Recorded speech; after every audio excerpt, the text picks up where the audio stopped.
Hello, my name's Mark Hayward. This is the Absolute Business Mindset podcast, and I'm here to talk to you about some of my ideas, thoughts, and comments. So, this is the second part of talking about habits. And last week I spoke about the personal habits, and this week I'm going to talk about the social habits. Now, this is more. The personal ones were focusing inward, and these social ones are actually focusing outward.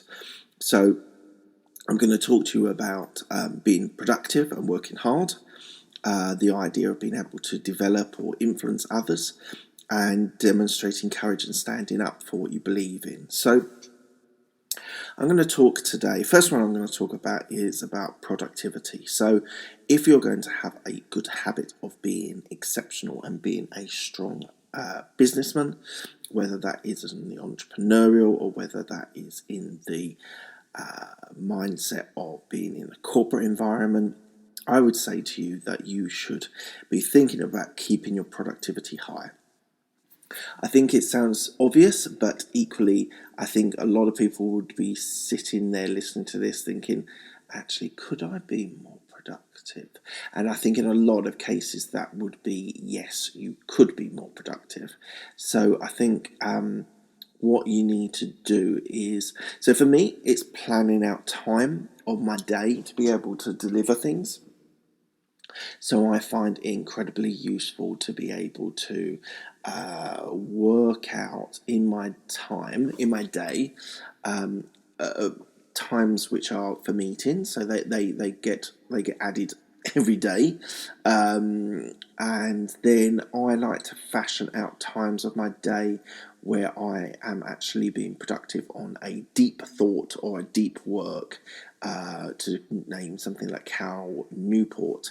So I block these times out of my day. It actually looks like I've got a very full diary, which is true, but the reason why I do that is that my meetings fill up very, very quickly, and so it's quite difficult to manage the time, the work that I need to do. So meetings can hamper my productivity, but there is an element of being productive in those meetings as well. So equally, you go into every meeting, you challenge whether it needs an hour. Can it be done in half an hour? Challenge when you're in the meetings. Are you being effective? Are you thinking about the right things? Are you drifting, or is it focused and sort of the analysis and the sort of understanding what is needed to be done? So I would say it's incredibly important in meetings to try and be productive. Equally, outside of that time, you only have a limited amount of time to be able to deliver everything else. So I think it's important for me. Some people do to-do lists, and that does work to an extent for me.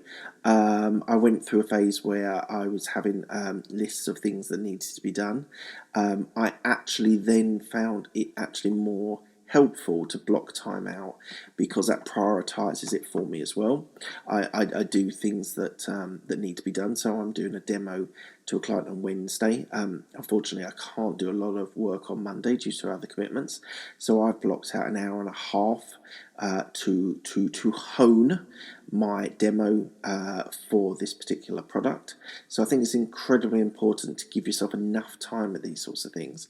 And if I couldn't do it in the day, I'd have to do it after hours. And but equally, I think for doing something like a demo to a client, you've got to get it right. So you need plenty of time to be able to get it right.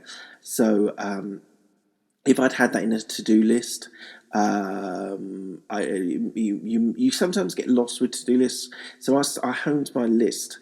My mentor gave me this suggestion to do a list where it's the must-dos, it's the should-dos, and the hope-to-dos.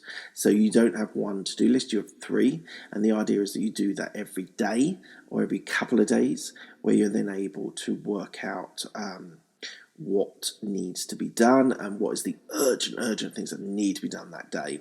So I think it is important to be able to think about those sorts of things. And for me at the moment, and it might change, but me at the moment, the blocking out time to do work is critically important for me, because I actually have at the moment quite deep periods where I'm actually going into quite a lot of detail. It's less things like transactional things that need to be done, like 3 or 4 or 5 things that need to be done, like one thing or another. There's a lot of deep work at the moment that I need to do.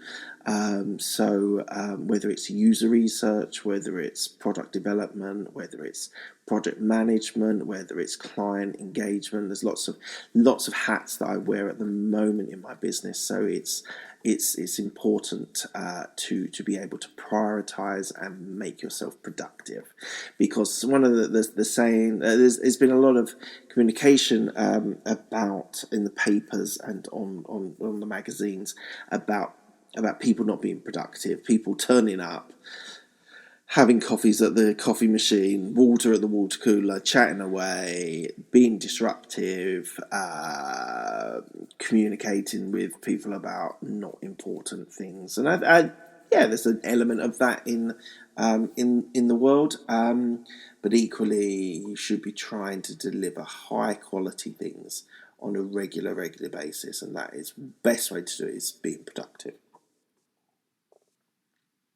So I've talked a lot about productivity there. Second one is to be able to influence others. This is tricky to learn. It's also tricky to teach. So this is a bit of a struggle for me, because I found being more influential sometimes is a little bit to do with personality. So it means that when you're in situations and you're influencing your boss, you're influencing colleagues, you're delegating, you're trying to convince people to, the worst, which might be thought of as in bad ways, do what you want to do.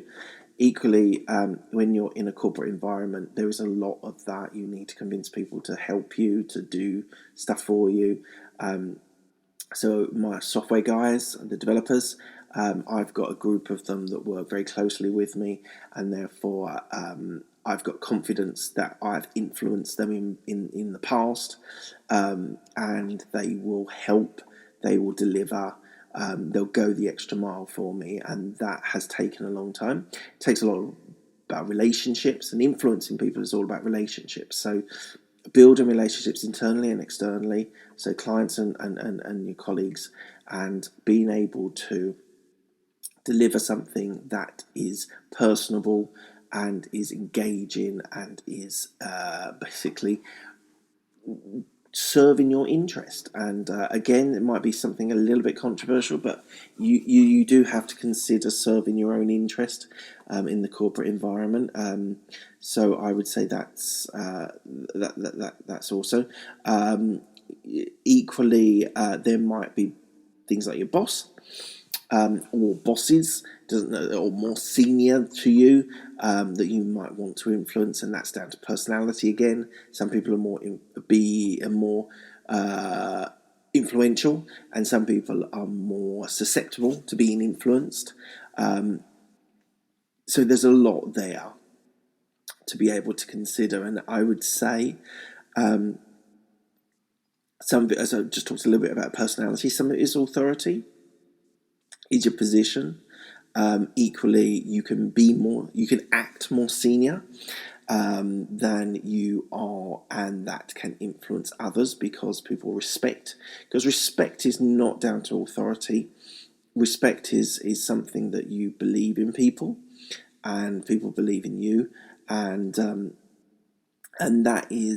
that's just treating people well. And there's people in my business who don't treat people very well, and then when crisis, not even crisis, doesn't have to be, but when there's a moment where you need someone to go the extra mile, they won't. They'll pack up and go home if you're not there and they don't have respect for you. So I think respect is a big thing when it comes to influencing others.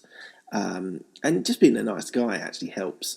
In the corporate environment, being a nice guy does help, and it does make it a better environment to be able to do that. So I would say developing influence and influencing others, it's a lot down to yourself and how you treat people. And treating people is a very, very complicated level that can be analysed to great detail, or you can just treat people how you want to be treated.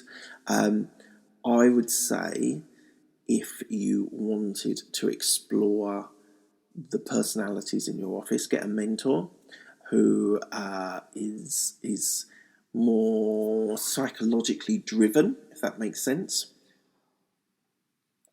Someone who's interested in psychology, because they will give the analysis, and you'll develop skills of being able to analyse situations. And sometimes it's done instinctively, sometimes it's done considered, and so influencing others can come from a myriad of different ways. But respect, authority, working with people always helps influencing others. So yeah, I think that's a fair assessment. And then the last one is about demonstrating courage. So demonstrating courage means, for me, standing up to people, being courageous, being strong. And again, it's a bit like influencing others, in the sense that you do need to influence people to be courageous, because and I think the courageous really stands out for me when there is a bad situation and you need to stand up for what you believe in. You need to defend your colleagues. Leaders defend their colleagues, and stay true to them. And so I would say being a courageous person is important. You don't want to be a kind of like a lapdog that doesn't stand up to people. It's being strong and being courageous and delivering with other personalities. Now, some people drive you to being difficult, and they are the people that you need to stand up to. And I think it's incredibly important that you're able to be true to yourself, be authentic, and equally be courageous as well. So you're not just letting others dictate to you. If you've got something to stand up for, whether that's a product, whether that's a team, you need to stand up for them and be strong for them. And lots of leaders don't do that, which is disappointing. Some leaders do. Some people are betwixt and between, in my experience. So it's important to be strong for your people and strong for yourself, because people respect that. So again, a lot about respect is being able to deliver and being able to be a good guy and be able to deliver it really in a strong, convincing way. I found people in the office that are strong but flaky, and then you've got people that are strong, courageous, influence, respect, all these sorts of good words that you want people speaking to you about. Authentic is another good one, that you do what you believe in and you're strong to yourself. So I would say those are the 3 social habits that you should be trying to incorporate into your work life, and to be able to deliver a better lifestyle in your job, career, or business. So let me know your thoughts. You can check me out on iTunes, Spotify, on Stitcher for this podcast. Please leave me a message. It'd be great to hear some feedback. That'd be fantastic. On Twitter, it's Mark Hayward. On YouTube, there is a bunch of videos about some of my thoughts. So please check them out, and by all means, leave me a message. Thanks a lot. Bye-bye.